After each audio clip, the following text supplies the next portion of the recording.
E aí, pessoal, belezinha? Sejam muito bem-vindos a mais um programa aqui no canal da MTED. Hoje para falar de um assunto um pouquinho diferente, bastante técnico, sobre amortecedores, suspensão. A gente vai tirar algumas curiosidades para vocês. Aliás, antes de apresentar esse meu amigo que está aqui do lado, vocês sabiam... Hoje a gente vai falar com a Monroe, né?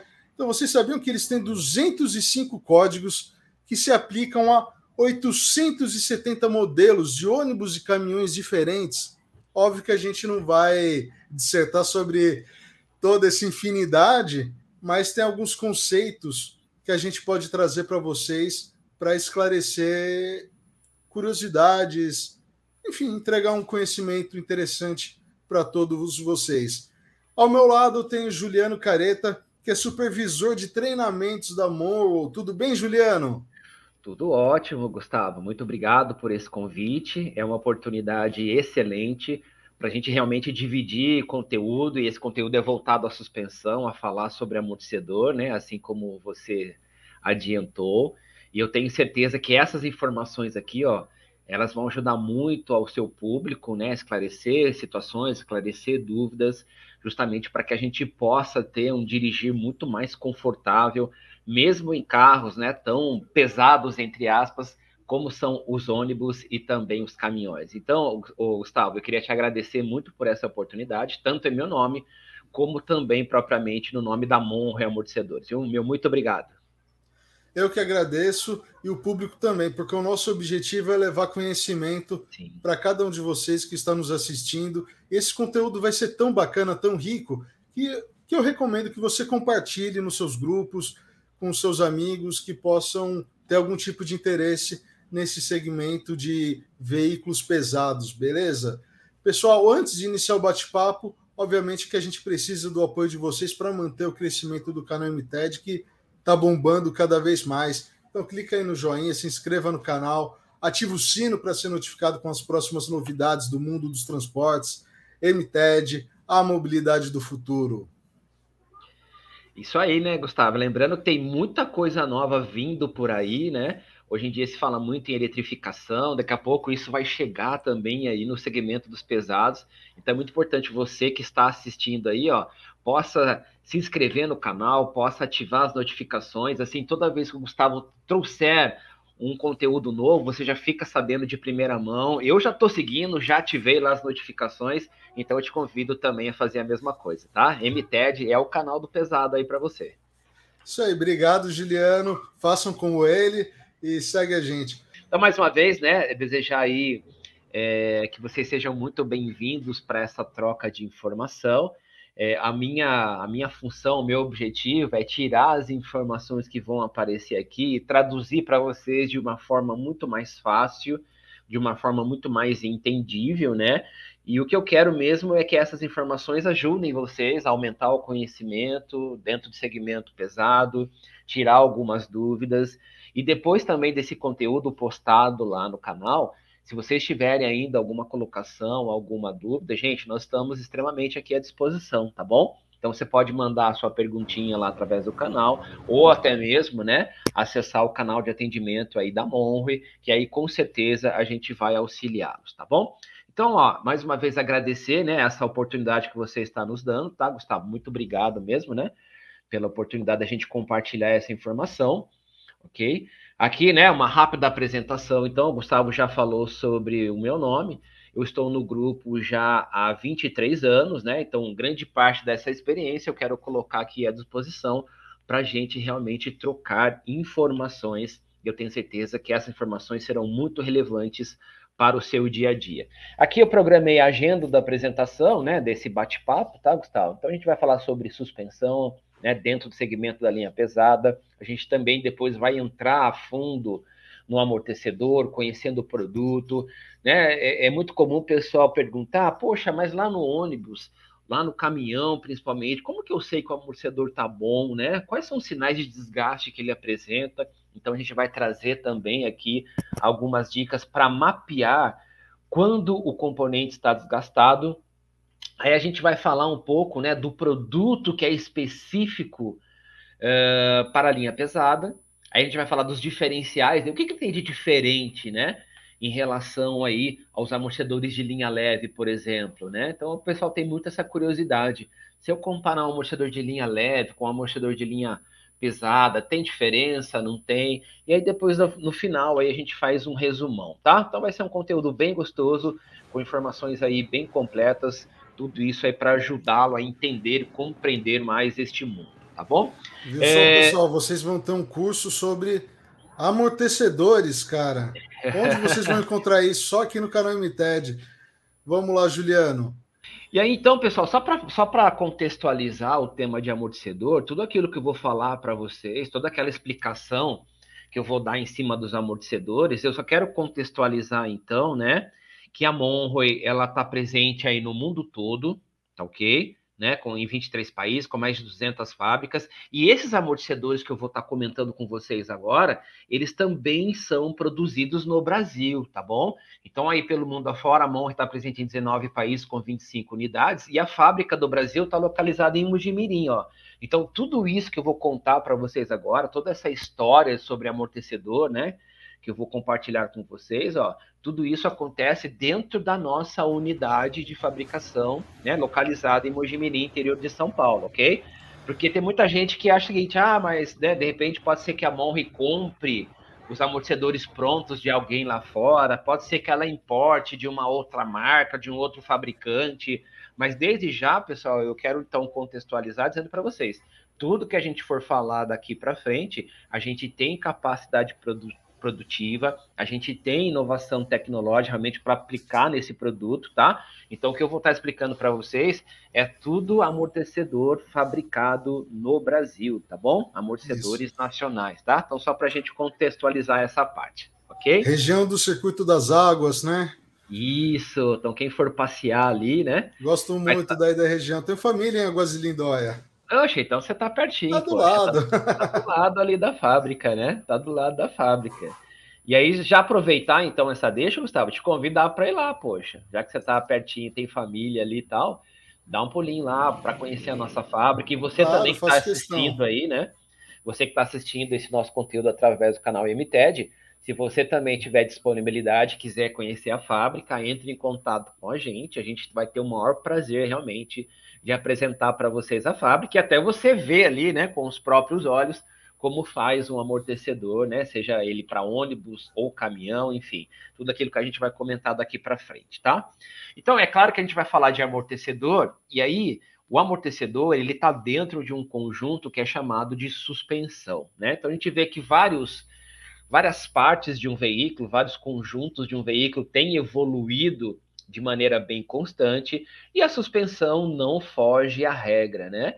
A suspensão realmente ela é uma parte muito importante dentro do carro, que tem como função, que tem como responsabilidade, né, absorver as irregularidades do terreno para dar melhor dirigibilidade para o veículo e também manter todas as rodas no chão. Né? Então é muito comum o pessoal perguntar, poxa, mas mesmo em caminhão, né? Quando o amortecedor está ruim, o pneu ele fica pulando em relação ao asfalto? Fica, gente. Muitas vezes a gente nem pode, né? A gente nem consegue perceber, tá? Mas essa é uma consequência de um amortecedor desgastado e depois, mais para frente, a gente vai falar sobre isso também. E lembrar, né, que a suspensão ela é formada por um conjunto de componentes, tá bom, pessoal? Então é o próprio amortecedor, que é o nosso tema base aqui hoje, uma bucha, né? O próprio feixe de mola pneumática, enfim, são vários elementos, são vários componentes que formam uma suspensão. Então é muito importante a gente estar mapeando, né, cada componente, se ele está funcionando corretamente bem, se ele tem sinal de desgaste, e sempre que detectado aí um problema, fazer a substituição imediata. Gustavo, eu comento até, né, eu faço uma analogia dizendo que a suspensão ela é como se fosse aí um time de futebol, né? Então, um time ele é formado ali pelos 11 titulares e mais quem está ali no banco esperando para entrar. Então, cada jogador ali tem a sua função, cada jogador, né, ele tem ali o seu papel dentro de campo. Então, para que o time evolua bem, né, Esses jogadores têm que estar muito bem distribuídos e fazendo o seu papel da melhor forma possível. A mesma coisa é a suspensão. Então a gente vê que cada peça, né, tem a sua função distinta e cada peça tem que fazer o seu papel da melhor forma possível. Quando um jogador lá do time é expulso, né, aí o que acontece? O time joga com menos jogadores e aí quem continuar em campo vai jogar sobrecarregado. A mesma coisa é a suspensão, tá? Quando um componente se desgasta, sobrecarrega o outro. E aí vai acelerar o desgaste, vai diminuir a vida útil daquele componente ali que está fazendo o papel do outro, tá? Então é sempre muito importante a gente pensar em suspensão como um conjunto de peças e não apenas como, né, uma peça isolada ou poucas peças, tá bom? Aqui a gente tem um exemplo, apesar do vídeo, né, ele trazer aqui uma figura de um carro popular, mas de um carro de linha leve, melhor dizendo, gente, a ideia é a mesma, tá? É só para a gente contextualizar qual que é o papel da suspensão. Então a gente tem um carro que está passando por pequenos obstáculos, pequenas lombadas, né? O primeiro elemento a receber isso daí é o conjunto roda e pneu, tá? Olha aqui, ó.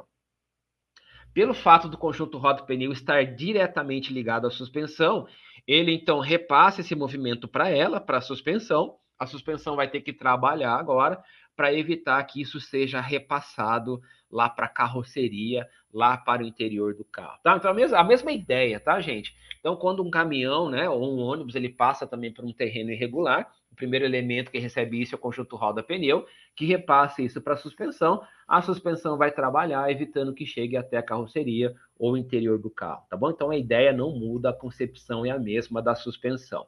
O que a gente vai ter aqui como particularidade, ó, é entender que dentro da linha pesada, a gente tem um tipo de suspensão utilizada que é a passiva, ou também, né, chamada de suspensão responsiva. E por que ela tem esse nome? Porque ela vai responder àquele movimento que ela foi provocada, tá? Então vamos imaginar o seguinte, eu estou andando com o meu carro ali, estou andando com o meu caminhão, né?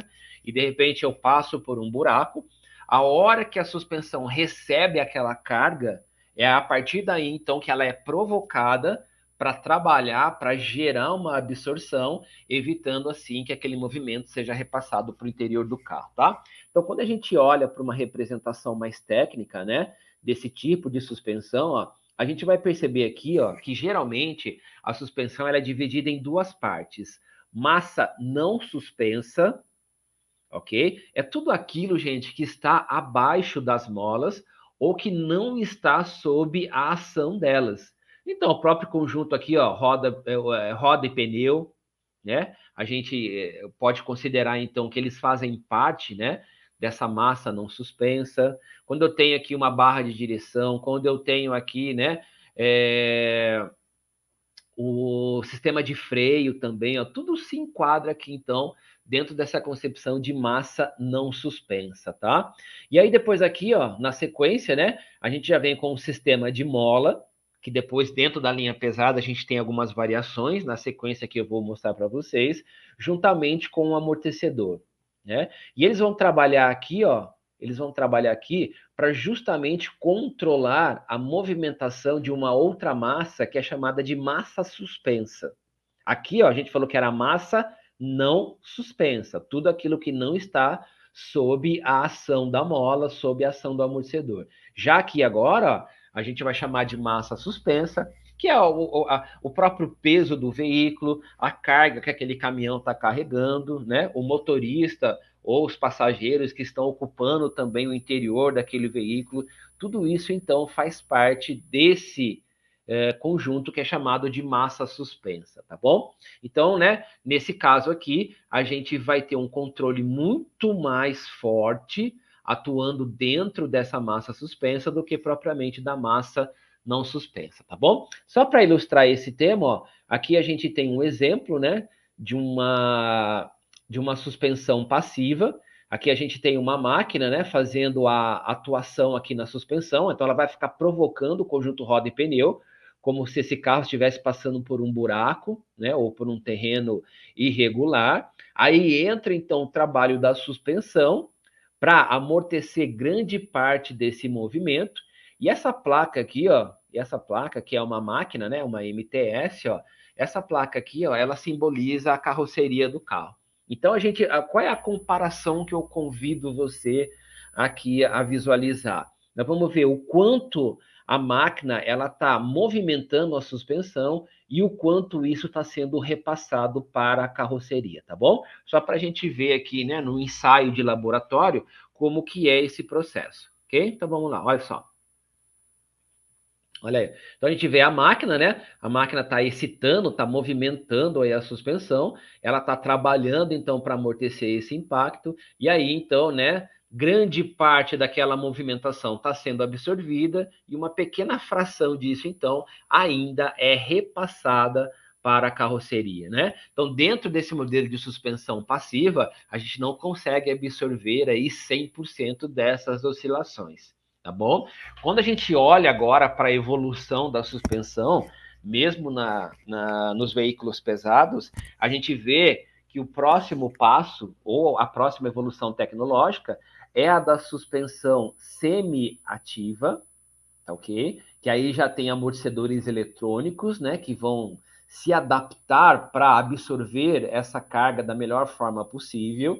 E aí, projetando a médio e longo prazo, a gente vai ter também a suspensão ativa, que utiliza atuadores. Esses atuadores podem ser pneumáticos, podem ser também hidráulicos, e esses atuadores, então, eles geram uma carga para anular a carga que aquela suspensão está sofrendo, né? Então, a gente vê aí que tem algumas tecnologias ainda a serem implementadas dentro da suspensão, principalmente aí nos veículos de linha pesada, tá bom? Mas hoje, em termos de Brasil, né?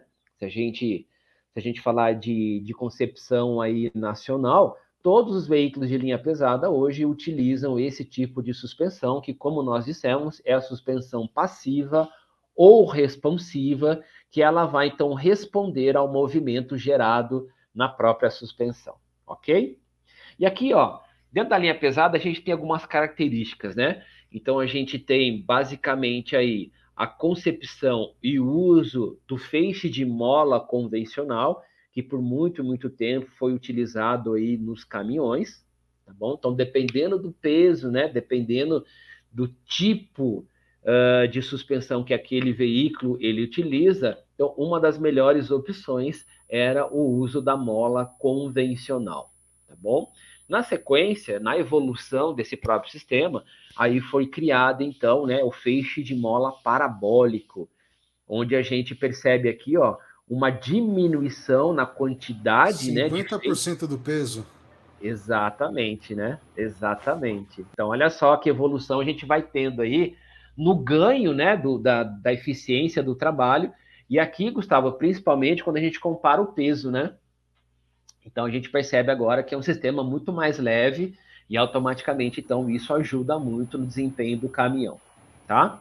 E agora, mais recente, né, Gustavo, os veículos de linha pesada, principalmente ônibus e já 50% aí da linha dos caminhões, né, em linhas gerais, já utilizam aí o sistema de suspensão pneumática. Na prática, o pessoal fala que é o bexigão, né? A gente fala lá que é o fole ou a bolsa pneumática. Então, a gente tem esse sistema que faz o papel da mola, né? Então, você pode pegar aqui, né? Ele estaria substituindo a mola helicoidal, estaria substituindo o feixe de mola, ou até mesmo a mola parabólica, tá? Então, através desse bexigão, através desse fole, através dessa bolsa pneumática, dependendo do peso ou da carga carregada, né? O compressor, ele infla, então, essas bolsas, e aí, então, você tem um dirigir muito mais confortável, você tem um equilíbrio melhor do caminhão nessas condições, né?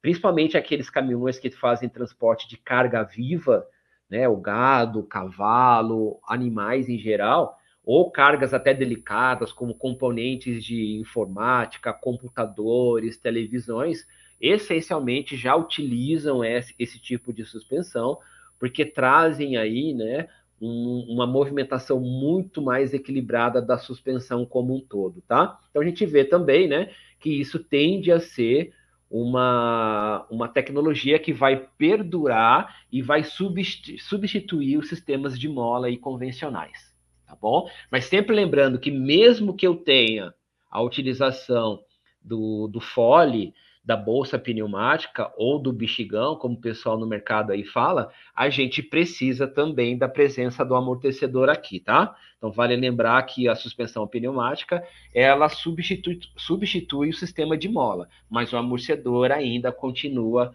né, muito presente dentro dessa concepção, tá ok?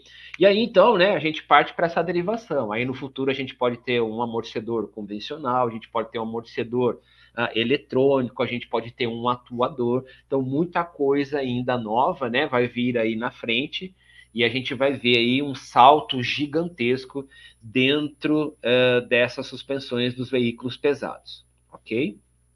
Aqui eu quero compartilhar com vocês, né, de como é desenvolvido um amortecedor para a linha pesada, tá bom?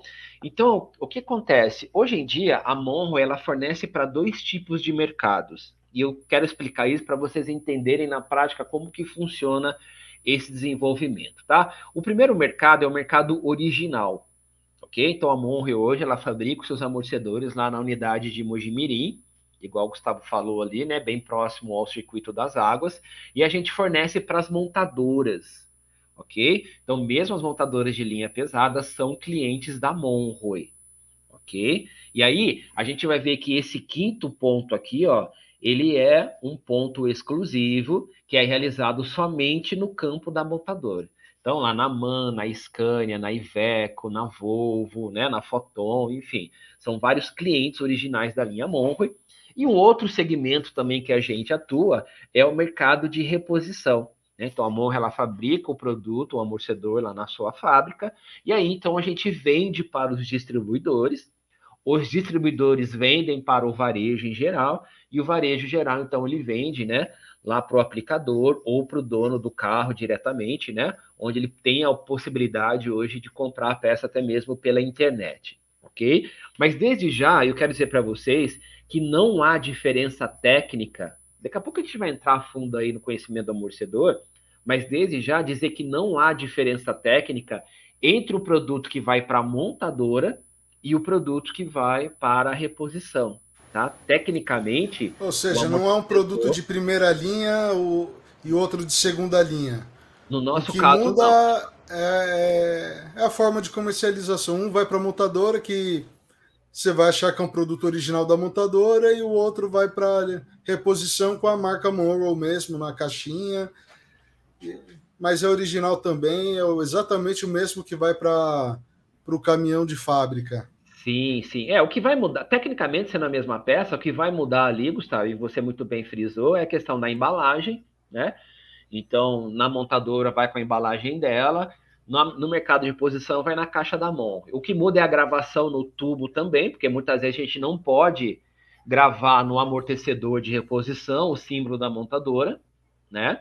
E Sim. muda também o tempo de garantia, né? Então, muitas vezes, cada montador estipula um tempo de garantia no produto original e na reposição, né? Ele vai ser sempre de 6 meses ou 50 mil quilômetros, tá? Mas independente dessas diferenças, o ponto forte é focar que tecnicamente o produto é igual. Mas sabe uma outra pergunta que muito me fazem, Gustavo? É o seguinte: olha, Juliano, eu tenho a ideia, para mim, na minha concepção, né? Isso muitas vezes é o dono do veículo falando com a gente, tá?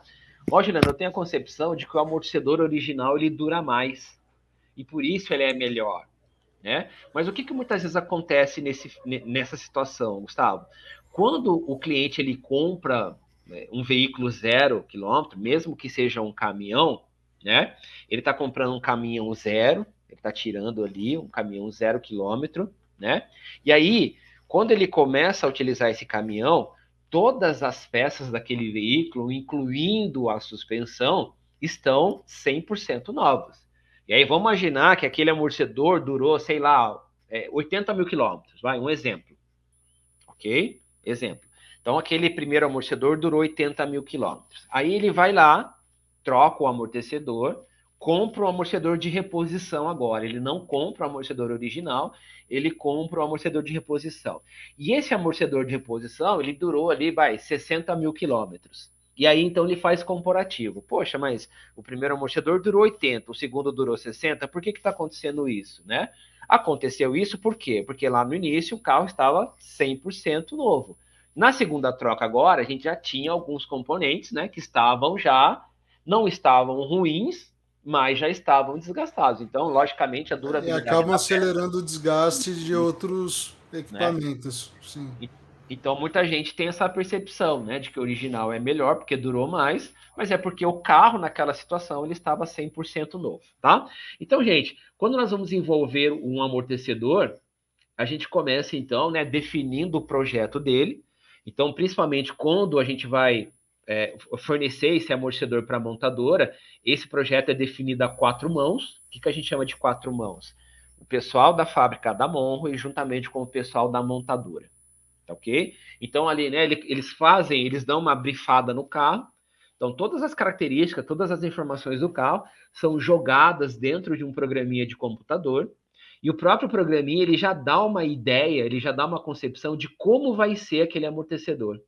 Olha que interessante. Ele já dá para a gente uma ideia de como vai ser a peça. Ele criando o primeiro esboço, né, o primeiro rascunho da peça, no segundo momento, a gente utiliza softwares específicos para simular o funcionamento desse produto. Então, a gente nem tem ainda o produto físico, mas a gente já está testando ele, ó. Então a gente coloca ele simulando ali, ele começa a trabalhar, né? E a gente já começa a observar possíveis pontos de melhoria. Então, lá no software vai mostrar, ó, a gente precisa reforçar essa solda, ó, a gente precisa mudar, né, a formulação da borracha aqui da bucha. Então, ele já vai ajudando a gente a entender o funcionamento da peça na prática, né, mesmo que sendo ainda dentro do ambiente virtual, já para que a gente possa fazer aí as primeiras melhorias. Bom, já o terceiro ponto é um ponto muitíssimo importante. Por quê? Porque aqui agora a gente tira do ambiente virtual. Então, a gente vai construir agora lotes pilotos, a gente vai construir peças realmente, né? Um lote para teste, tá? Então, a gente constrói esse lote, e aí, então, a gente coloca em máquinas para que essas peças sejam testadas. Inclusive, essa aqui de baixo, Gustavo, ó, é uma câmera anecoica. É uma câmera onde a gente coloca um amortecedor lá dentro, né? E aqui, ó, não sei se vai dar para vocês verem, né? Ela é cheia daquele, como se fosse aquele isopor, que é aquele revestimento anti-ruído, né, para isolar acusticamente aquela câmera. E aí o amortecedor fica trabalhando, abrindo e fechando, e aqui ó, a gente tem um microfone de alta sensibilidade. Então, uma das normas que a gente segue na fabricação do produto é assegurar que o ruído, né, que o ruído de funcionamento do amortecedor não esteja acima do estipulado naquela norma. E lá, Gustavo, quando a gente comentou sobre a eletrificação dos carros, ó, esse daqui é uma das normas, né, que vai exigir da gente muita atenção. Então, a gente acredita, né, que com a eletrificação do carro, o nível de ruído do amortecedor, ele ainda deverá ser menor, justamente para não, né, não trazer desconforto lá, mesmo que seja um desconforto auditivo para o motorista do carro, né? Aqui já é uma máquina que simula o amortecedor na suspensão, então lá o amortecedor fica abrindo e fechando, abrindo e fechando. Tem testes, Gustavo, que o amortecedor fica lá 10 dias ininterruptos, né? Então aí a gente começa a mensurar temperatura, comportamento de carga, né? Qual é a pressão lateral que aquele amortecedor tá sofrendo. Então a gente começa a observar qual é o comportamento do amortecedor em uso. Tá ok? Então, se tiver algum ajuste para fazer aqui, ó, aí a gente volta, né? A gente desce um degrau daquela escada, fazemos os ajustes e começamos os testes tudo de novo. Bom, passou na fase 3, aí é uma fase muito importante que é o teste final, tá? Se for para reposição, a gente monta aquele amortecedor no carro, mesmo ele sendo um caminhão, mesmo ele sendo um ônibus, e a gente sai para rodar com aquele veículo, né? Então, hoje a gente tem lá pilotos de teste que fazem esse tipo de análise. E até vou mostrar para vocês na sequência aqui, ó, quais são as características que esse piloto de teste ele vai ter que avaliar no veículo aí, ó, para dizer se o amortecedor tá bom ou tá ruim. Agora, se o produto for original, aí a gente tem um laboratório de desenvolvimento, a gente tem uma mini fábrica que vai lá para o campo de prova na montadora. Então, a gente monta aquele amortecedor no ônibus, a gente monta aquele amortecedor no caminhão lá do cliente, né? E aí, então, a gente sai juntamente com os engenheiros lá da montadora para testar o veículo na pista de teste. né? E aí, então, a gente vai tendo as observações. De repente, o engenheiro fala assim, olha, eu estou percebendo que ele está saindo muito de lado, né? Estou percebendo que quando eu passo aqui numa lombada, ó, a carroceria ainda fica chacoalhando um pouquinho mais. Então, a gente vai ajustando o amortecedor lá no campo de prova da montadora, até o momento que o engenheiro fala assim, opa, agora ficou bom, né? Agora tá ok, é do jeito que eu queria. Aí, então, a gente leva, né, aquela formulação final, aquele ajuste final, aí a gente leva para a fábrica, para que a fábrica ela possa agora produzir o amortecedor em grande escala, tá? Então eu fiz questão de mostrar isso para vocês terem uma ideia, né, do trabalho, das fases que compõem aí esse desenvolvimento, tá? Então é um trabalho realmente muito delicado e muito sensível e que garante a perfeita performance e ótimo desempenho do amortecedor no carro. E aí eu quero voltar àquele ponto, né? Mas beleza, Juliano. Então, o piloto de teste, ou propriamente lá, né, na montadora, eles saem para testar o veículo. Mas de que tipo de teste é feito, né? O que é avaliado nesse teste? Então, eu trouxe aqui, ó. São avaliados vários atributos, tá? Eu trouxe os principais deles aqui para vocês. Então, andando com o veículo na prática, gente, os engenheiros da montadora, os engenheiros da Monre também, os pilotos de teste, eles têm que avaliar o nível de equilíbrio que aquele carro tá promovendo, né? Ele tem que estar num movimento estável e também plano, tá? Nível de estabilidade que aquela suspensão está produzindo para o veículo, né? Então, que é o quê? É a resposta que o caminhão ou que o ônibus está dando, né, às diferentes movimentações no volante. Então, se é um movimento instantâneo, se tem ali, né, um delayzinho, então tudo isso ele vai ser muito bem avaliado para que a gente possa fazer as devidas correções ou que a gente possa falar, ó, não, realmente tá, né? Toda vez que eu viro o volante aqui, ele já responde rápido, né? O caminhão tem uma ótima resposta, então no nível de estabilidade ele está excelente. Tem um outro atributo que é a flutuação, né? Que é um movimento lento da suspensão oscilando verticalmente, né? Um movimento essencialmente axial.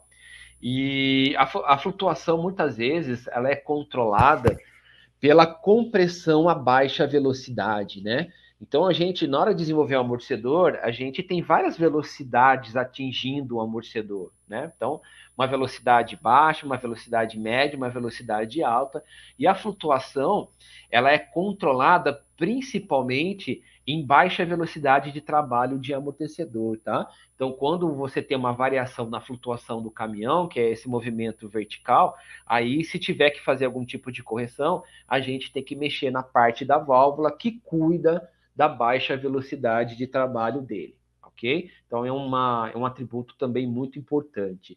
Aí a gente tem o curso do amortecedor, né? Todo amortecedor, se você abrir ele totalmente, né, ele vai atingir uma medida, e essa medida ela é medida entre as fixações, né? Então você tem uma medida dele totalmente aberta e você tem uma medida dele totalmente fechado, né?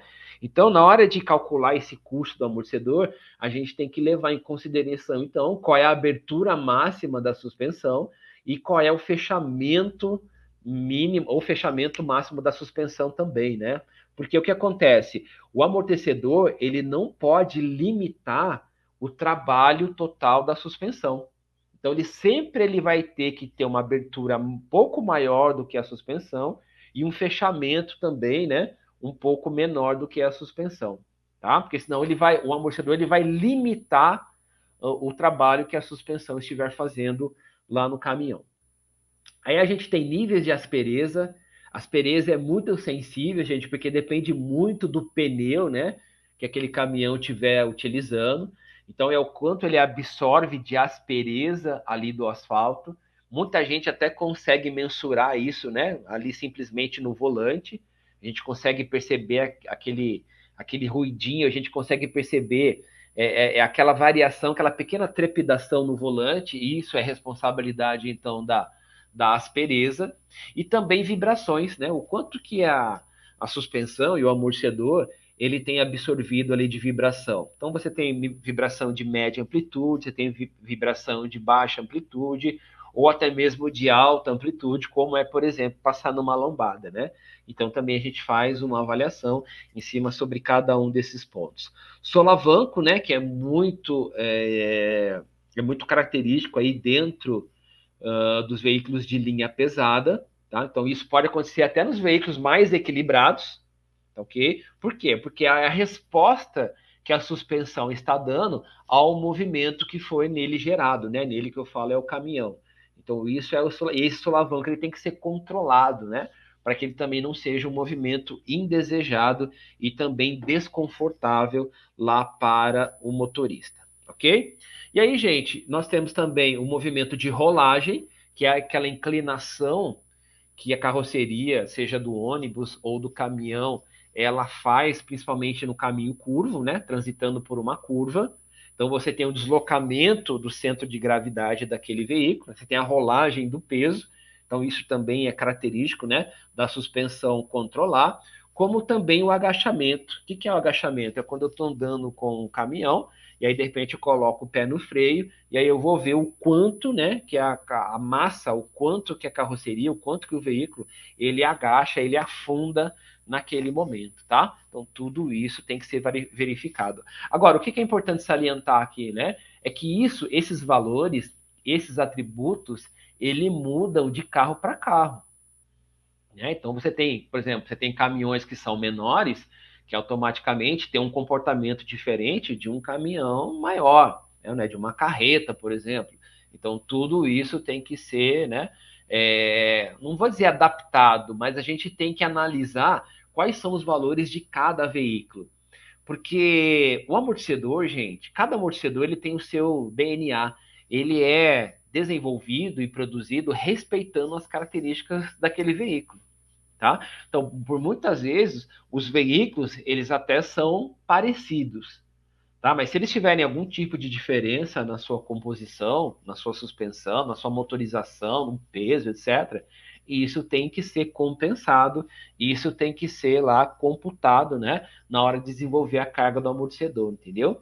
Então a gente tem muito esse cuidado aí de fazer um produto que responda 100% àquele caminhão. Tá? Então, agora entendendo, né, como se faz toda aquela avaliação, a gente entra agora para dentro aí do mundo do amortecedor, né? Vamos conhecer como é que ele funciona, então, é um processo super interessante, né?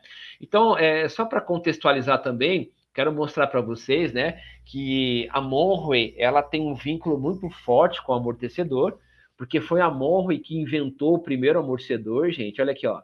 Na verdade, a Monroe começou lá em 1916, produzindo bombinhas para encher pneus. Em 1929, ela desenvolveu o primeiro amortecedor no mundo. Tá? Então, a Monroe é a pioneira no desenvolvimento e fabricação dessa peça.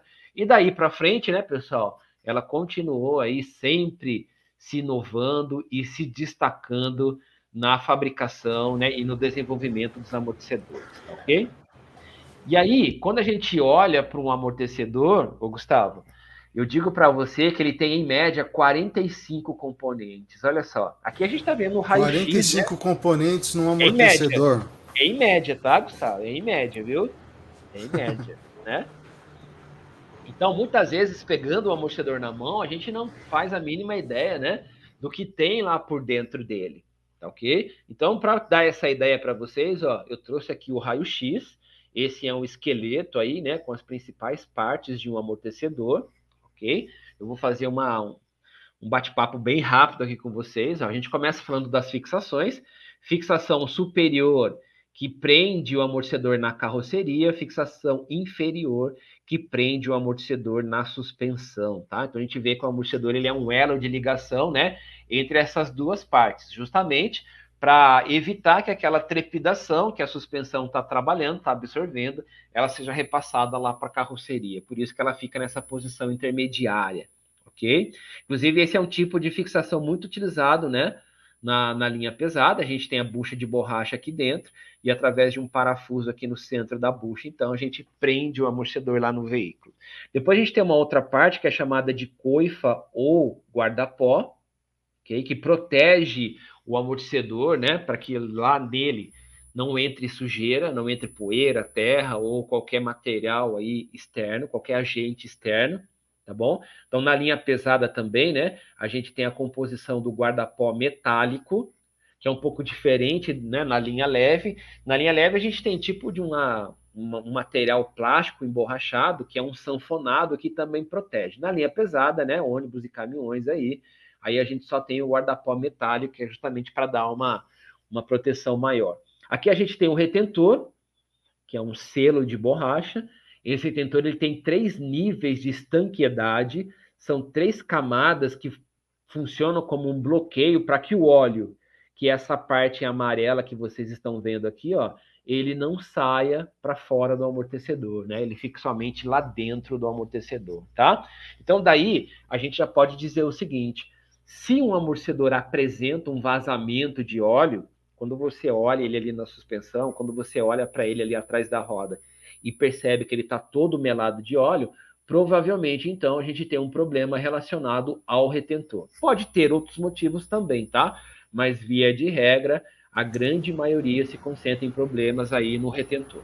Juliano, nesse caso é possível reparar o amortecedor ou é indicado já trocar ele por um novo? É indicado trocar, viu, Gustavo? Sabe por quê? Porque, na verdade, né, não só a Monre, mas qualquer fabricante de amortecedor não vende esses reparos, né, no mercado, entendeu?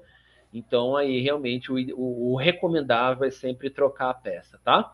Até porque se vazou óleo, Gustavo, a gente não sabe o quanto que vazou ali. A gente não sabe se vazou 100 ml, se vazou meio litro, né? Então, sempre a gente vai ficar no escuro para fazer aquele reparo sem saber o que realmente aconteceu lá dentro dele, tá? Aí, depois, aqui embaixo, a gente tem uma peça muito importante, que é a guia da haste. Por que ela é importante, gente? Porque essa haste aqui, ó, ela fica subindo e descendo no sentido vertical. Então, para que a haste não ficasse se movimentando aqui lateralmente, ó, para que ela não ficasse com jogo lateral, né? Esse jogo lateral ele podia acontecer pela flexibilidade aqui da borracha. Essa guia, então, ela vai referenciar, ela vai dar sustentação para o movimento vertical do amortecedor, tá? Aqui a gente tem a haste propriamente dita. Aqui a gente tem o conjunto do pistão e válvula de base, que eu vou deixar para falar deles por último. Por quê? Porque eles são as principais partes de um amortecedor. E por que eles são as principais? Porque são eles que controlam a carga de amortecimento de um amortecedor. Tá, gente? Então, você vai ver que tem amortecedores que têm uma carga um pouco mais leve, são amortecedores mais macios, e tem amortecedores que têm uma carga maior, são mais pesados, são mais duros, tá? Esse seria, né, o palavreado aí mais comum, tá bom? Então, quem vai definir se aquela peça vai ser mais macia ou vai ser mais dura, logicamente, vai ser a configuração do veículo, mas na prática, quem vai determinar isso no amortecedor vai ser o conjunto, então, dessas duas válvulas, que já na sequência eu explico para vocês como é que ela funciona. Todo amortecedor tem 2 tubos, o tubo de dentro, que é chamado tubo de pressão, e o tubo de fora, que é chamado tubo reservatório, tá? Então, sempre quando a gente segurar o amortecedor na mão, a gente vai tendo contato físico com o tubo reservatório. Essa parte que vocês estão vendo em amarelo é o óleo. O óleo é um óleo específico, né, de base mineral, ok? Dentro desse óleo também a gente coloca alguns aditivos químicos para controlar a viscosidade dele, ok? Então, aí é um óleo específico. E aí, você que está vendo aí, né, esse conteúdo, você que está acompanhando aí o canal, você já deve ter ouvido falar de amortecedor recondicionado. E eu quero dizer para você, gente, que isso daí é uma verdadeira falácia, é uma verdadeira enganação. Por quê? Porque não tem como você recondicionar propriamente dito um amortecedor, né? Então a primeira pergunta é: aquele cara que diz, aquela pessoa que diz que recondiciona o amortecedor, aonde que ela vai comprar esse óleo aqui, ó, que é o óleo especial do amortecedor? Isso não é vendido em posto de gasolina, isso não é vendido em distribuidor de fluido, né? Aquilo que o Gustavo comentou, onde que ele vai comprar o retentor do amortecedor para trocar? Né, Gustavo? Já respondeu ali naquele momento. Sim. Dá para fazer uma manutenção ou faz a troca? Faz a troca. Galera, não cai em golpe. Exatamente. E você falou em golpe, Gustavo, e é aí que mora o perigo. Por quê? Porque a grande maioria dos amortecedores recondicionados, eles são apenas pintados. Então, o pessoal recolhe amortecedor velho aí nas oficinas, nas garagens, né? Ou até mesmo aí nas frotas, né? Nas empresas de ônibus. Aí recolhem essa peça, levam lá para a empresa deles lá, limpam aquele amortecedor e apenas pintam, né? E aí vendem como recondicionado, tá? Tem até uns malucos Olha aí, ainda, vocês viu? sabiam disso? Eu não sabia. Sim, É sim. bom, é importante saber. Sim. Eu, como tenho muito contato aí, né, com o pessoal de oficina e tal, às vezes eu recebo vídeo, e agora recentemente eu recebi um, Gustavo, onde uma loja foi vender um amortecedor recondicionado, pegou o carro do cliente, levou para o elevador, ergueu o carro lá no elevador, aí o que ele fez? Ele empapelou por dentro da caixa de roda do veículo, e aí pintou o amortecedor sem tirar a peça do carro. Ele pegou aquela tinta em spray lá, Gustavo, pintou o amortecedor, né? E está vendendo aquele produto como se fosse um recondicionado. Então vejam que é uma enganação tremenda a figura do amortecedor recondicionado no mercado. Ah, que absurdo, né? É absurdo. Você Tem vê um, situações dessa de. Enfim, golpista, se aproveita do desconhecimento das pessoas sim, é. e para fazer um dinheiro desonesto. E o que acontece também, né, Gustavo? O amortecedor recondicionado, ele entra muito no gosto do cliente, vamos dizer assim, no dono do carro, por quê? Porque ele tem um custo muito mais baixo, né? Então, muitas vezes o cliente ele é atraído a comprar um recondicionado pelo preço, mas ele não tem a mínima ideia de que não é feito nada dentro do amortecedor, né? Ou ele foi simplesmente trocado, simplesmente foi pintado, ou ainda, viu, Gustavo, tem alguns malucos que trocam o óleo. Aí os caras fazem um furo aqui, ó. E aí, furando aqui, ó, você está jogando sujeira, você está jogando limalha metálica para dentro lá do amortecedor. Tá ok? Aí os caras tiram o óleo velho que estava lá dentro e aí colocam um óleo novo. Eu disse para você, gente, que esse óleo especial aqui, ó, ele não se encontra, né? Você não encontra ele para Exatamente, faz o quê? comprar. Joga óleo na cozinha, pô? Joga óleo de motor, joga óleo de câmbio, óleo de diferencial. E aí, Gustavo, a gente já descobriu, a gente já pegou peça aí no mercado que colocaram óleo de cozinha dentro do amortecedor. É isso mesmo, você acertou. É inacreditável, né? Inacreditável. É. Infelizmente, né, Gustavo? Infelizmente, por exemplo, ó, quem fabrica amortecedor novo no Brasil tem que ser certificado pelo Inmetro. Então, o Inmetro vai lá, exige um monte de coisa, ele faz teste, né, em vários processos, tal, para assegurar que o produto vendido ali pela Monroe ele esteja dentro dos parâmetros exigidos pelo Inmetro. Agora, o Inmetro, né, ele não tem o menor trabalho de fiscalizar essas empresas que recondicionam o amortecedor e praticamente não fazem nada em cima dele, né? Então aí é uma Exatamente. constatação que a É gente tem no mercado. uma forma de garantia, né? Quando o cliente encontra esse selo do Inmetro na, no equipamento, né? Que, ou seja, foi certificado, está aprovado, passou por todos os testes, atende às normatizações técnicas. Então tem que tomar esse cuidado, porque por mais que seja um item que você falar periférico, não tem tanta importância, cara, seja, não importa o tamanho do veículo, o porte dele, se é um automóvel, se é um caminhão, é segurança no trânsito, e isso envolve a sua vida, da sua família, de outras pessoas. Com certeza, muito bem lembrado, Gustavo. É isso aí. Amortecedor é componente de segurança, gente, e com segurança não se brinca, né? Não dá para você colocar uma peça recondicionada, porque você não sabe nem o que a pessoa fez na peça, e aquela peça, então, ela pode, né, trazer um risco ali de um acidente bem grave, tá? Então, muito cuidado na hora de você realmente, né, tomar, na hora de fazer a escolha, se você quer comprar um amortecedor recondicionado, ou se você quer comprar um amortecedor novo. E eu espero que a sua escolha seja por essa segunda alternativa, tá? Só para terminar esse raio-x, gente, depois de colocado o óleo, então, né, a gente tem um espaço aqui que pode ser preenchido com ar, o oxigênio que ficou dentro do amortecedor ali, né, a hora que ele foi lacrado aqui em cima, ou o gás nitrogênio, né, que depois do amortecedor fechado também entra um caninho aqui bem fininho e aí injeta essa quantidade de gás nitrogênio, tá? Então aqui, Gustavo, tem uma coisa muito importante a ser dita, ok? Hoje, por exemplo, no caso da Monroe, né, todos os amortecedores de linha leve que a Monroe faz, hoje eles são constituídos de gás nitrogênio. Na linha pesada, a gente está no momento de transição, tá? No momento de linha pesada. Então, a gente tem hoje aí, ó, 80% do nosso portfólio ainda de amortecedores constituídos com ar, e 20%, que são os projetos mais novos, agora que a gente tem lançado desde aí, né, desde o início do ano, que já são constituídos de gás. Tá ok? Então vamos imaginar assim, ó, a gente está no momento de transição, mas que daqui a algum tempo a nossa linha para veículos pesados, ela também vai ser 100% constituída de gás. E qual que é a diferença entre os dois, gente?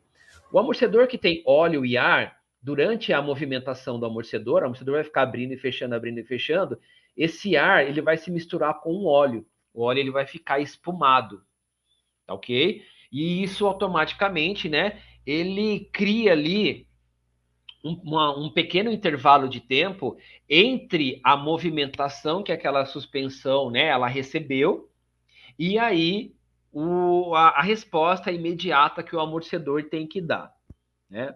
Ele já tem uma resposta boa, né, ele já é eficiente nesse caso, mas ele ainda pode ser melhor quando eu coloco gás nele. E por que ele fica melhor? Porque óleo e gás não se misturam, tá ok? Óleo e gás não se misturam. Então, a resposta dele nessa hora é uma resposta imediata. Então, aquilo que era bom, agora ele fica melhor com gás. E é importante frisar também, né, que as marcas, em geral, elas trabalham somente com amortecedor a ar. A Monroe é a primeira marca dentro da linha pesada que já começa a trazer para o mercado essa concepção de amortecedor a gás, tá bom? E é Então, muito isso mais caro? não é muito mais caro, não, tá, Gustavo? Chega, ó, na média ali, chega a dar uma diferença, na média, tá? Algumas peças um pouquinho mais, outras menos, mas em torno de 5 a 7% de diferença no valor, tá bom? Isso é muito Certo. risório mediante ao desempenho que ele vai melhorar lá no caminhão, viu, Gustavo? Ah, mas é um conhecimento importante porque pode Sim, servir para o próprio mercado forçar, pedir para as montadoras a utilizar um equipamento desse que é muito mais moderno, mais eficiente, enfim, vai dar respostas muito mais interessantes, tanto para exatamente, o seu exatamente, caminhão quanto para o ônibus. É uma diferença exatamente. tão curta assim num veículo que às vezes chega a custar 1 milhão. Essa diferença de 5 a 7% não vai nem aparecer ali, né? Então, Não, mas a o gente tem mercado tem que ir trabalhado. para o gás. Sim, sim. A gente está trabalhando nisso, né? A gente já tem feito essas alterações e a gente acredita aí já que até o final do ano que vem a gente já tenha toda, né, toda a nossa linha modificada aí com os amortecedores a gás, tá bom? Então Bacana, é uma bacana. inovação que a gente está fazendo também na vida do amortecedor.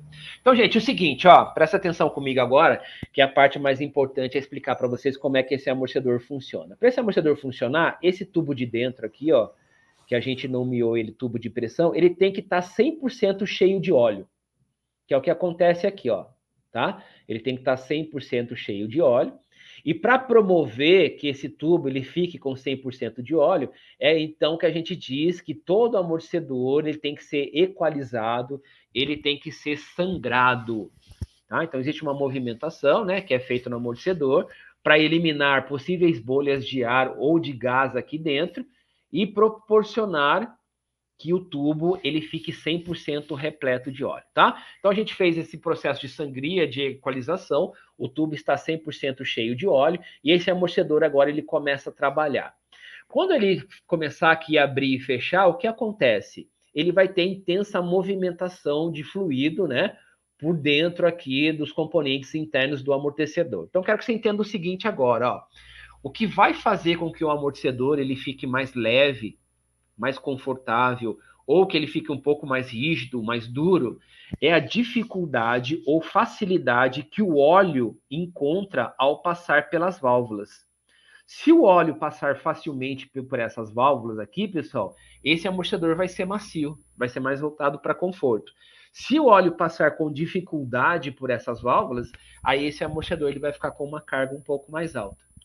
Tá ok? As válvulas é como se fosse um registro de água, como a gente tem em casa, como a gente tem aí, né, para abrir lá a pia do banheiro ou para abrir o chuveiro, né? É basicamente esse o funcionamento. tá? E quando a gente olha para dentro da válvula, gente, olha a quantidade de componentes que eu tenho formando essa válvula. Aqui eu tenho o corpo principal, que pode ter de 2 a 8 furos, né, por onde passam o óleo, então como se fosse uma peneira isso daqui, e cada arruela dessa, cada disco, é como se fosse um labirinto aqui, ó, para o óleo transitar. Então, quanto mais discos eu tenho, maior é a dificuldade que o óleo encontra para transitar na válvula, mais duro, então, né, mais rígido aquele amortecedor vai ficar. Caso contrário, se eu tiver uma quantidade menor de discos, aí o óleo transita com mais facilidade, ele vai ser mais macio. Então, ô Gustavo, a gente comentou agora há pouco, né? Inclusive você falou na abertura, que a gente tem aí, né, aproximadamente 205 part numbers diferentes. Então, uma das coisas que certamente muda entre esses amortecedores é essa configuração aqui, ó. Alguns vão utilizar válvulas de 2 furos, outros vão utilizar válvula de 8 furos, alguns vão utilizar menos discos, outros mais discos. Então, quem vai determinar a carga do amortecedor vai ser essa montagem, esse conjunto de peças que forma o conjunto pistão. Assim, a mesma coisa com a válvula de base, né? Agora numa construção um pouco mais simplificada, mas obtém a mesma ideia, né, da passagem do óleo aqui por ela. Vamos ver como é que o óleo passa então, gente? Olha aqui, ó. Essa imagem ela é fantástica, né? Por quê? Porque eu tenho um amortecedor em fechamento, tá? Esse amortecedor está fechando. Então, quando ele está fechando, gente, o que vai acontecer? Parte desse óleo que está aqui embaixo, ó, parte desse óleo que está aqui embaixo tem que vir aqui para cima, né? Porque lembra que nós falamos? O tubo interno tem que estar 100% cheio de óleo. Então, ó, o óleo vem aqui, ele está aqui embaixo, ele passa pela furação periférica da válvula. Lembra que eu disse? Pode ter de 2 a 8 furos, ó. Então, o óleo passa aqui pela furação da válvula, empurra o disco de controle que está lá em cima, como se fosse uma barreira, né? Como se fosse uma tampa ali da panela. E aí, então, o óleo ele consegue, né, sair aqui de baixo e vir para a parte superior. O excesso, gente, desse óleo aqui no tubo interno, ele é colocado para fora, ó. Então, o óleo que está em excesso, ele vem, passa pela furação central, empurra as arruelas aqui inferiores, né? E aí, então, eles vêm e se acomodam no tubo reservatório, como se fosse um banco de reserva ali de um time de futebol, né? O óleo fica esperando ali de novo, ó, para que ele possa entrar no tubo, né? E possa compor ali, né? O preenchimento do tubo interno, ok? Então, quando o óleo passa pelas válvulas, é aí então que se define a carga de amortecimento do amortecedor. Aqui a gente está vendo isso no movimento de fechamento, e no movimento de abertura, gente, é a mesma coisa, ó. Só que agora o óleo toma caminhos diferentes, né? Então, o óleo que está aqui em cima agora tem que vir aqui para baixo, ó. Então, o óleo sai aqui de cima, passa pela furação central, empurra aqueles discos que estão ali embaixo, até que ele se acomode aqui na parte de baixo da válvula.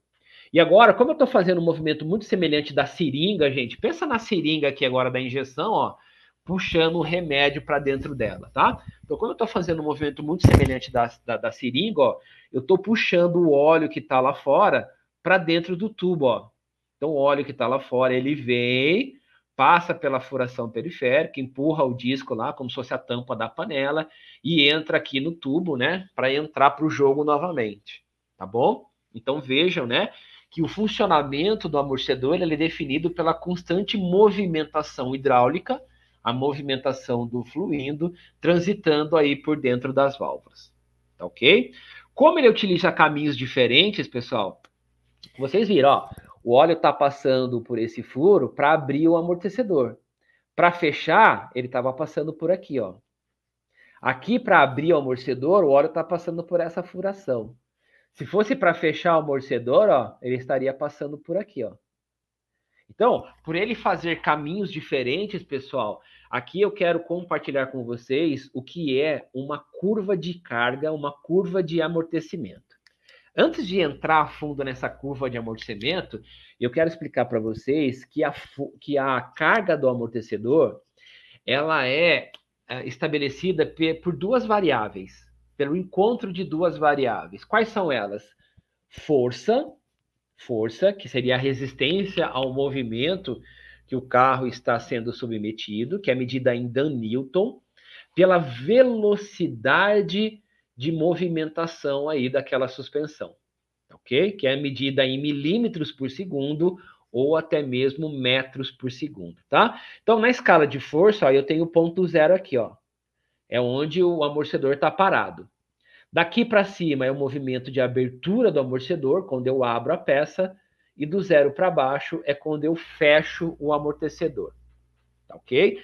Então, perceba que no primeiro momento, gente, ó, quanto maior a velocidade, quanto mais rápido a suspensão e o amortecedor se locomover, se movimentar, maior é a pressão.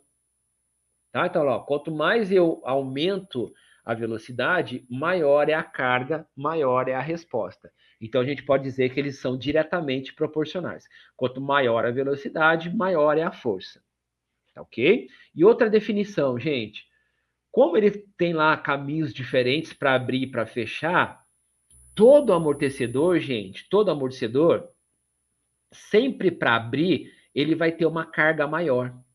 Às vezes, Gustavo, é muito comum o pessoal ligar lá no canal de atendimento lá da Monroe e perguntar o seguinte: olha, eu comprei um amortecedor de vocês, né? Eu vou instalar aqui no carro. E, gente, pode ser um carro de linha leve, pode ser uma picape, pode ser um ônibus, pode ser um caminhão. Sempre vai acontecer isso. Olha, eu estou instalando aqui, ó, e eu estou percebendo que para abrir o amortecedor ele está com maior carga e para fechar ele está mais leve. E aí, muitas vezes, a pessoa acha que tem que ter a mesma carga para abrir e para fechar. Então, gente, isso é uma regra, tá? Isso que eu vou dizer para vocês agora é uma regra. Sempre para abrir o amortecedor, ele é mais pesado, ele é mais duro. E para fechar, ele é um pouco mais macio. Tá? Nunca ele vai ter a mesma carga para abrir e para fechar. Ok? E nunca também para fechar vai ser mais duro do que para abrir. E por que para abrir ele tem que ser mais pesado, gente? Justamente para atender a primeira função do amortecedor, que é controlar o movimento das molas. Então, quando o amortecedor passa lá para um terreno irregular, para um buraco, para uma lombada, né, as molas elas tendem a ficar se movimentando, elas tendem a ficar abrir e fechando, né? Então, o amortecedor vem, ele entra ali, né, em ação, para segurar essa movimentação da mola, para justamente não evitar que a mola lá Aí vai dentro ficar rebolte. pulando, né? Que parece que tá no trampolim. Parece que tá lá numa gangorra, né? É. Essa é a ideia, tá? Então, para evitar que a mola abra sem controle, Gustavo, é então que na abertura, né, o amortecedor tem uma carga maior e dessa forma, então, ele vai freando o movimento dela, certo? Na sequência também, uma outra questão, até que eu havia comentado já antes, né? Que com o amortecedor ruim, gente, o pneu do caminhão, mesmo carregando toneladas aí, ó, ele dá pequenos pulos em relação ao asfalto.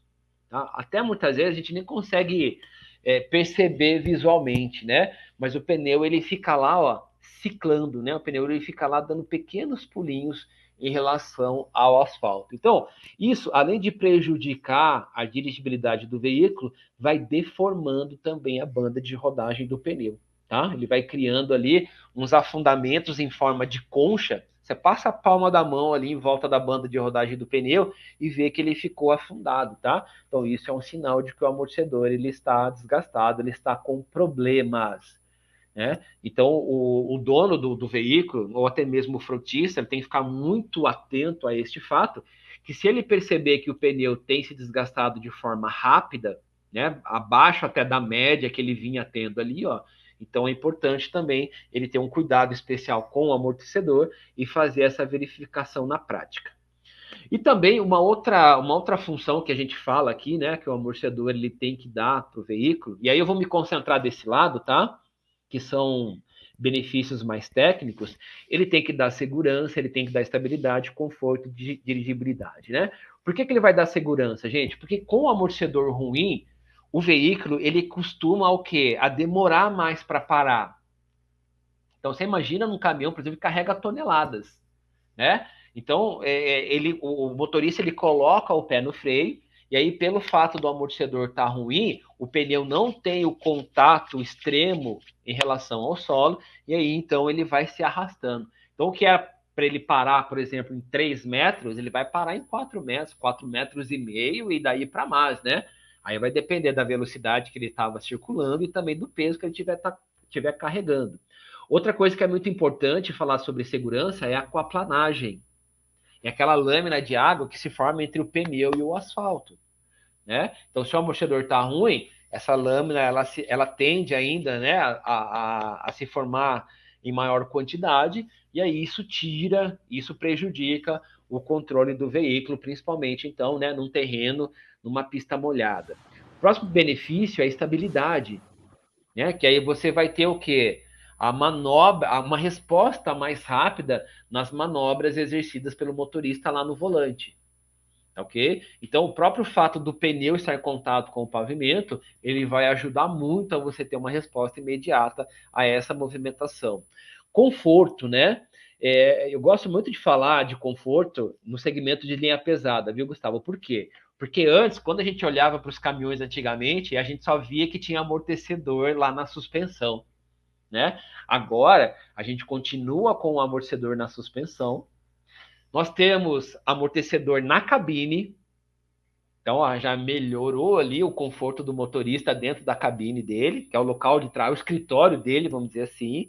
E além do amortecedor da suspensão e da cabine, a gente também agora tem amortecedor de banco, tá? Então, justamente para trazer, né, dirigir aí, um transitar muito mais confortável para aquele veículo. Então, se o amortecedor está ruim, gente, ele vai perder a principal propriedade dele, que é absorver as regularidades e justamente proporcionar conforto tanto ao motorista como aos passageiros, ou até mesmo uma carga, né? Se for uma carga viva, principalmente, esse conforto então fica muito prejudicado.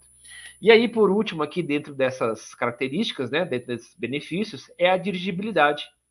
Que aí eu entendo como dirigibilidade e compartilho com vocês essa ideia, que é o total controle do veículo nas mais diversas situações. É você estar andando com aquele veículo num caminho de asfalto, num caminho de terra ou de paralelepípedo, essa pista estando seca ou molhada, é o caminhão ou o ônibus estando carregado ou estando vazio, enfim, né? Não importa qual seja a condição, o importante é que o motorista tenha total controle do veículo nas mais diversas condições, né? Então, por isso que o amortecedor, ele exerce um papel fundamental dentro da vida, dentro da concepção aí desses veículos, ok? E aí a gente vem com aquela pergunta, né? Mas quando que eu sei que o amortecedor tá bom ou tá ruim? Poxa, de repente eu tô olhando para o meu carro lá, tô olhando para minha suspensão, né?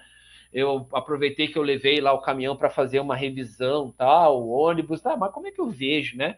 Como é que eu sei que esse amortecedor tá bom ou ele está ruim? Então a gente trouxe algumas dicas aqui para vocês, né? Então, observar as fixações, porque as fixações são elas que dão sustentabilidade para o amortecedor trabalhar de forma correta. Eu digo que é o alicerce da casa. Se eu tenho problema de fixação no amortecedor, gente, automaticamente aquele trabalho vertical de ficar abrindo e fechando, subindo e descendo, ele fica extremamente prejudicado. Então, o importante é verificar se tem corrosão, se ele está mal fixado, se de repente tem uma folga ali na bucha, ou mesmo, né, se existem quebra das soldas ali no ponto de fixação.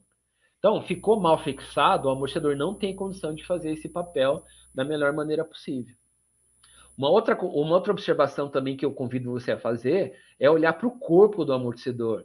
E eu olhar fisicamente ali, ó. Ver se ele não tem amassado, ver se ele não está trincado, ou se de repente ele está deformado, empenado, né, torcido, ou qualquer outro tipo de variação nesse sentido. Mas, Juliano, mas se ele tiver amassado assim, por exemplo, ó, eu já até, né, recebi essa pergunta aí em treinamento. Se ele tiver amassado assim, gente, se ele tiver amassado assim, o que vai acontecer? Você modifica a pressão interna do óleo.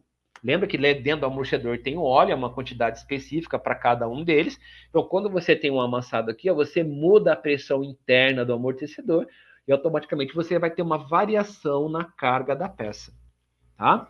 Ainda se essas fixações estiverem apresentando rachados, se elas estiverem torcidas ou deformadas, se o amortecedor estiver vazando, ele pode estar vazando na maioria das vezes pelo retentor, a gente falou disso, ou pelo tubo, ou ainda pelas soldas. Então, qualquer tipo de vazamento, se está melado o amortecedor, você teve fuga de óleo, e tendo essa fuga de óleo, então, você deve aí trocar a peça. Se a haste estiver apresentando corrosão ou até mesmo cromo desgastado devido à alta quilometragem daquele amortecedor, ou ainda se o pneu estiver apresentando, né, alguns desgastes aí em pontos localizados, por aquela definição que a gente acabou de comentar agora, né? O amortecedor está ruim, o pneu ele fica dando pequenos pulos ali no asfalto, tá? Outra questão também que é interessante você verificar é balançar o amortecedor. Se você tiver a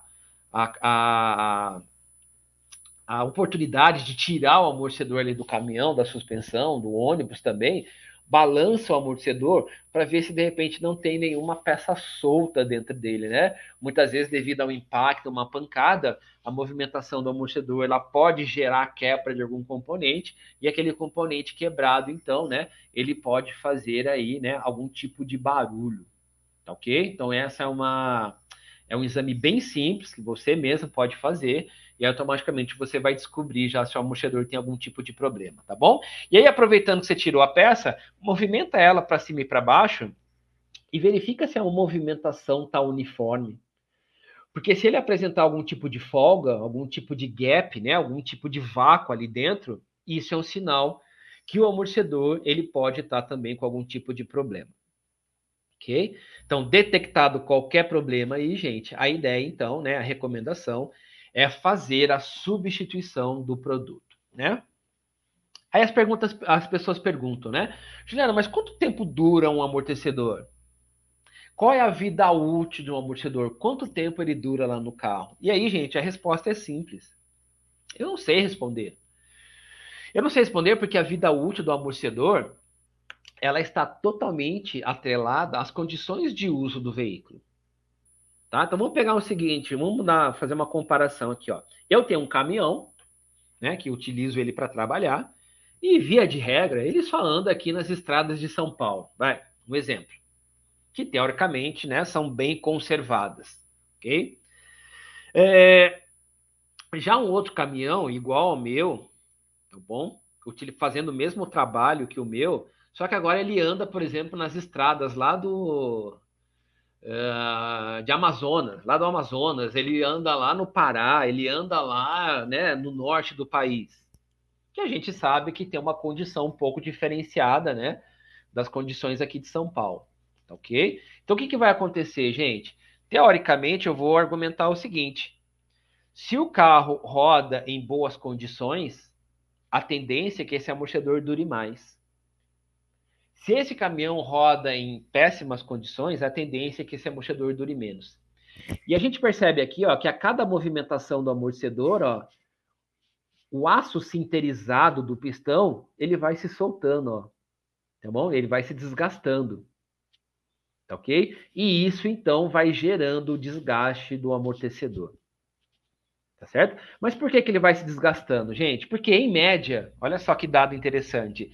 Esse é um teste que a gente fez lá na fábrica de Mojimirim, aqui no Brasil, né? A gente fez um teste, eu acompanhei esse teste, fico muito à vontade a falar sobre ele.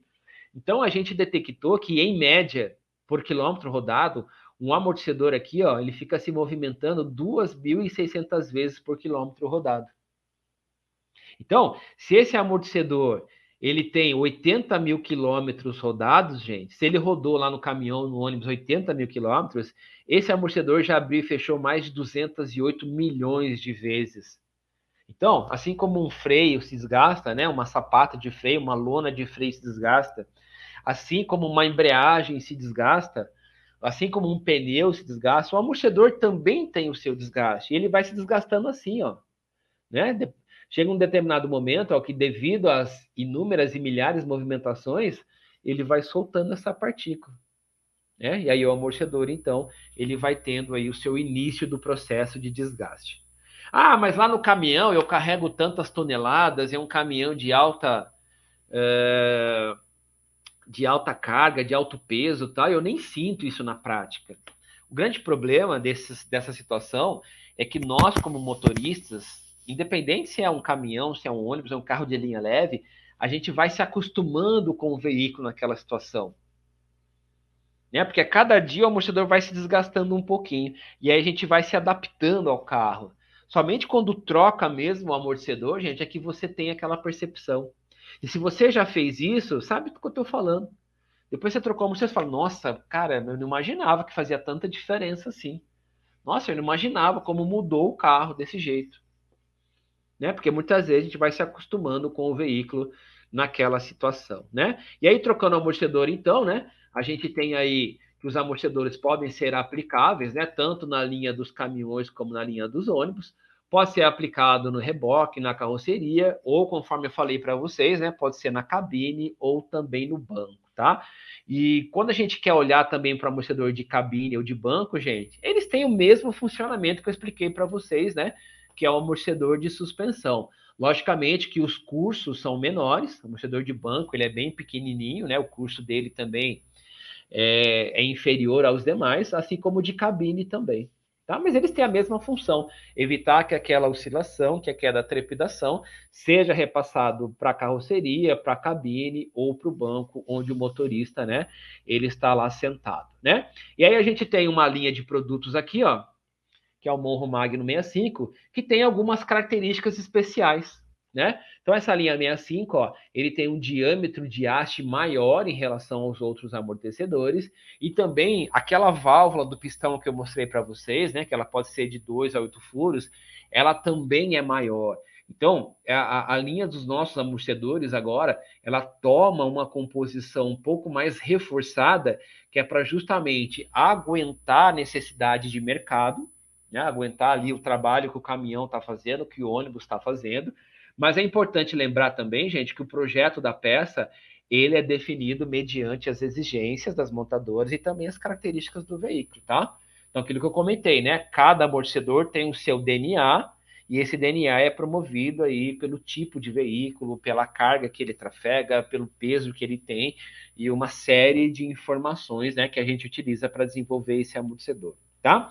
Além disso, gente, os nossos amortecedores, ó, eles têm tubo reservatório expandido, então o tubo dele é maior para que ele tenha mais óleo, e quanto mais óleo tiver dentro do amortecedor, gente, mais ajuda ele a refrigerar, mais ajuda ele a controlar a temperatura de trabalho. Ele tem reforço na solda das fixações, né? Então aqui a gente está vendo as fixações dos amortecedores, ó. Então a gente tem aqui um processo muito bem definido, né, que regula, que controla o ângulo de solda e também promove, né, uma colocação de material suficiente para que ele não proporcione uma quebra, né, dentro daquela condição de utilização normal estabelecida lá pela montadora. O tubo de pressão, aquele tubo de dentro, ele é calibrado por esfera. E eu só vou voltar um pouquinho aqui atrás, gente, para mostrar o seguinte para vocês. Como o pistão vai ficar subindo e descendo aqui, ó, se esse tubo de dentro tiver ovalizado por algum motivo, o amortecedor trava. Ele não vai funcionar corretamente. Então, eu preciso manter a circularidade desse tubo para que o amortecedor funcione perfeitamente. Fluido hidráulico exclusivo, conforme eu já disse para vocês, é um óleo de origem mineral. A gente coloca alguns aditivos químicos para controlar a viscosidade. Então, sempre o óleo do amortecedor é um óleo específico. Válvulas de alta tecnologia. Então, gente, a cada vez mais as tecnologias de amortecedores vêm proporcionando que aquele amortecedor consiga absorver desde um pequeno impacto até um impacto muito grande, né? Então, ele trabalha ali naquelas variações, desde o mínimo até o máximo. Pintura resistente à corrosão. Então, a gente pratica aqui, a gente aplica no amortecedor uma pintura eletrostática, que tem como resistência 240 horas aí de salt spray contra a corrosão, tá? Então é bastante coisa. Você pode observar, você que está no mercado aí, você que utiliza o seu veículo, pode observar que dificilmente um amortecedor apresenta, né, pontos de corrosão. A haste cromada de alta resistência. Então, ali, quando a gente fabrica a haste do amortecedor, a gente aplica uma camada de cromo. Essa camada ela é aplicada por indução, né? É quando o cromo ele entra na estrutura do material, ele preenche ali as moléculas do aço. Não é como se fosse uma tinta, né? Que depois lá com o tempo você pode tirar. Então isso dá uma alta resistência e dá uma maior vida útil também para o amortecedor. E as borrachas da fixação, ó, como dessa fixação que vocês estão vendo aqui, ó, elas são borrachas vulcanizadas, né? E as borrachas vulcanizadas, gente, elas aumentam o tempo de vida útil da peça de 2 até 5 vezes, tá bom? Então, o que a gente faz aqui, ó? A gente faz a união, a gente faz aqui a vulcanização da borracha já dentro do tubo metálico. E além de vulcanizar a borracha, gente, aqui no tubo metálico, a gente também passa uma cola, passa um adesivo aqui no tubinho metálico, para que quando ele receber a borracha, ele possa ainda aumentar essa adesão e possa garantir a união desses materiais aí tão diferentes, né? Então, é por isso que, né, nesse caso aí, as buchas vulcanizadas, elas têm uma durabilidade muito maior do que uma bucha simplesmente, né, onde o tubo metálico ele foi montado dentro da bucha, ok? Quando a gente fala na bucha, gente, é importante salientar também que é importante, que é fundamental você estabelecer uma mistura de borracha que ela atenda à necessidade daquele amortecedor. Tá? Todo mundo pensa, às vezes, que borracha é tudo igual, né? Que borracha tem a mesma elasticidade, tem a mesma dureza, tem a mesma dissipação de energia. Não. Cada borracha recebe uma formulação diferenciada. E essa formulação, então, gente, ela tem que ser específica diante da necessidade lá, né, de trabalho do amortecedor, tá bom? Então, a gente fez uma comparação aqui, ó.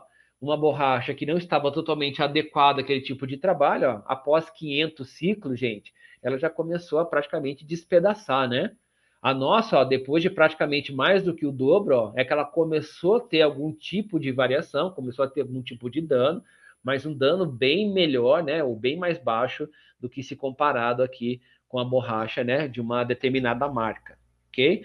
Então aí a gente também tem o cuidado, até por conta de ter a Monroe Axos fazendo parte do grupo, de desenvolver uma formulação de borracha que seja específica à necessidade. Esse é um diferencial fantástico, tá? A gente está chegando ao final aqui desse conteúdo e aqui eu trouxe a cereja do bolo aqui para o final, tá ok? O que acontece? A maioria dos projetos aí de amortecedores para linha pesada, gente, eles têm, né? Eles contemplam que o aço sinterizado do pistão ele fique em permanente contato com o tubo interno. Aí acontece isso daqui, ó, que eu já havia mostrado para vocês, ó. Acontece isso daqui, tá? Esse aço sinterizado, então, né, ele vai praticamente aí se desgastando, tá bom? Ele vai soltando aí pequenas partículas. No nosso caso aqui, pessoal, o que a gente faz? A gente coloca um revestimento de pistão, um revestimento de Teflon, melhor dizendo, tá? De Teflon. O nome químico dele, né, é o TPFE. Então vem uma membrana aqui em volta, ó.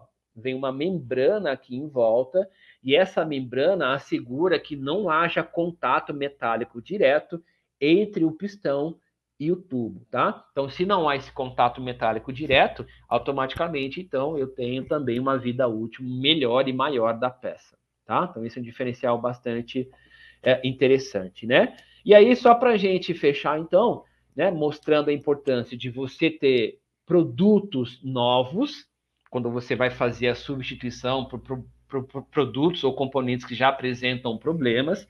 O importante é que esse produto ele seja de uma procedência, que ele tenha uma procedência positiva, que ele seja de um fabricante renomado, né? E aí eu tive a oportunidade de mostrar para vocês aí, né, de como os produtos da Monroe são desenvolvidos, de como são fabricados, e assim também como produtos, né, de suspensão, como os produtos também da Monroe Axos, que são desenvolvidos e são fabricados também para esse tipo de segmento, tá? Então eu tenho um batente aqui de suspensão, tenho uma bucha também aqui, né?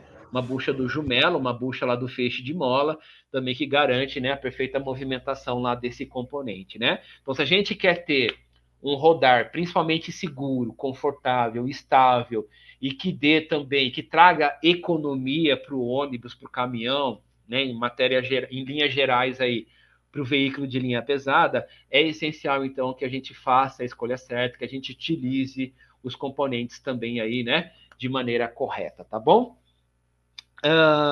Só fazendo um resumo, então, bem simplificado de tudo aquilo que a gente comentou, pessoal, a gente veio falando lá, né, do tipo de suspensão que os veículos de linha pesada eles utilizam, que era a suspensão passiva, a suspensão responsiva. Aí a gente veio também falando dos tipos de mola que normalmente os carros de linha pesada utilizam. Independente do tipo de mola, todo carro de linha pesada tem que ter o amortecedor, e é importante que o amortecedor esteja trabalhando de maneira correta para que ele dê o melhor desempenho para o veículo. Então a gente conheceu ali, né, a história do amortecedor. Falei para vocês que foi a Monroe que inventou o amortecedor. A gente falou dos 45 componentes que, em média, fazem parte do produto. A gente percebeu que as duas principais peças dos amortecedores eram os conjuntos de válvulas, porque são eles que determinam a carga do amortecedor. Eu expliquei para vocês, né, de todo o óleo passando ali por dentro das válvulas. Aí a gente viu a função dos amortecedores, que era controlar a movimentação das molas, manter os pneus em contato com o solo, com o chão, né? E também proporcionar benefícios como segurança, conforto, estabilidade. A gente viu também sinais de desgaste. Quando é que eu consigo visualizar que o amortecedor está com problema? A gente viu também, né, que o amortecedor ele se desgasta, ele se movimenta ali 2.600 vezes por quilômetro rodado. Então, quando o amortecedor aí do ônibus ou do caminhão estiver com aproximadamente 80 mil quilômetros, esse amortecedor já se movimentou 208 milhões de vezes, o suficiente para causar aí, né, já um desgaste no amortecedor. E aí eu trouxe para vocês os diferenciais dos produtos Monroe, né? Essa resistência maior na pintura, na haste, na formulação da borracha ser vulcanizada, enfim. Só para apresentar para vocês, pessoal, que nós colocamos no mercado, então, um produto de extrema qualidade, de excelente tecnologia, e que você pode encontrá-lo aí, né, nos melhores distribuidores, nas melhores casas de autopeças aí do país. Se você tiver alguma dúvida, gente, entre em contato conosco, tá? A gente tem os nossos canais de atendimento, mas desde já aí eu agradeço muito, né, essa oportunidade, viu, Gustavo? Mais uma vez agradecer você por abrir esse espaço aqui pela gente. Porque particularmente eu nunca imaginei que fosse tão fascinante falar de amortecedor. Sim, sim. Não posso nem falar palavrões aqui, mas foi muito legal, cara. Tenho certeza que essa hora e meia que a gente passou papeando foi rápido e não foi sofrível para ninguém que chegou até o final, viu? Foi muito bacana todo esse conteúdo. Obrigado mesmo, Juliano. É que às vezes, né, a pessoa, ao olhar o amortecedor, não tem nem ideia, né, de como que ele funciona ou da importância dele para o veículo, né, Gustavo? Então, o que eu procurei trazer aqui para a gente nesse conteúdo é justamente essa observação, né, da importância que o amortecedor tem para o carro e de como que ele funciona. Exatamente. Então, muito obrigado mais uma vez, Juliano. Agradecer todo mundo que está nos assistindo até agora. Pô, conteúdo sensacional, né? Um curso desse sobre amortecedores, riquíssimo, merece ser compartilhado com seus amigos, com as pessoas que trabalham com veículos de todos os portes e ajuda o canal MTED a manter esse crescimento que a gente está indo muito rápido. Então vamos lá, clica no joinha, se inscreva no canal, ativa o sino para ser notificado com as próximas novidades do mundo dos transportes. MTED, a mobilidade do futuro. Falou! Abraço, gente. Obrigado aí pela oportunidade. Mais uma vez aí, agradeço a você, viu, Gustavo?